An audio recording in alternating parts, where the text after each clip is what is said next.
Niay akyat bahay nga samag nag-shopping sa balay siyang gibiktima sa barangay Lawaan Uno, Dakbayan sa Talisay. Pag-abot ug ang pagkatkat sa panimay sa suspek nahuli ka. Ang detalye sa report ni Femari Dumabok. Nakuhaan pa sa CCTV camera sa Panimay sa biktima ang pag-abot sa suspetsado nga nagbisikleta o nilibot sa Panimay. Hangtod na sa paglakaw nini paduol sa kilid sa bay. Nagsulob siya og black pants, black t-shirt nga dunay markang London, nagkalo og gray og naka-black face mask.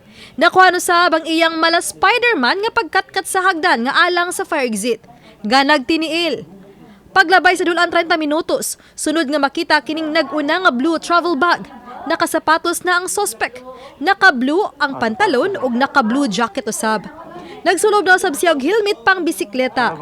Makita nga gibitbit pa ang gibilin tsinelas ug yanong nilakaw padung sa gibutangan sa bisikleta. Dayon biya sa lugar. Matod sa kapulisan, alas 12:30 gahapon sa kadlawon kini nahitabo sa lawak nga anaa sa 3rd floor. Ang mga biktima gingong nangatog sa 2nd floor. Nasuta nga nakuha gyud sa kawatan ang kapin sa 200,000 pesos nga balor sa kwarta, mga sinina, sapatos, laptop ug uban pa. Sa 3rd floor walay tao atong time.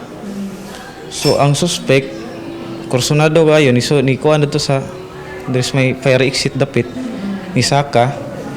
So athletic siya glawas gyud kay kuan man kayo habog man siya nya bugat pa to pag naog niya. Nihimo na og follow-up operation ang kapulisan ug matud pa aduna na sila person of interest. Sa amo ang kuan naani siya mga record daw. So amo pa pong gi-okay og unsay ang mga background. May na lang kay nakuhaan siya og CCTV na atay naong ani niya mo nang atong panawagan nga if ever nga naatay if ever nailhan or silingan baron ninyo ang katong naa sa nakuhaan sa CCTV atong giawhag ang katawhan nga mo report o mo tawag mo text sa ato ang hotline sa Talisay City Police Station. Oba ni June Sulon. Ako si Femari Dumabok. Balitang Bisdak.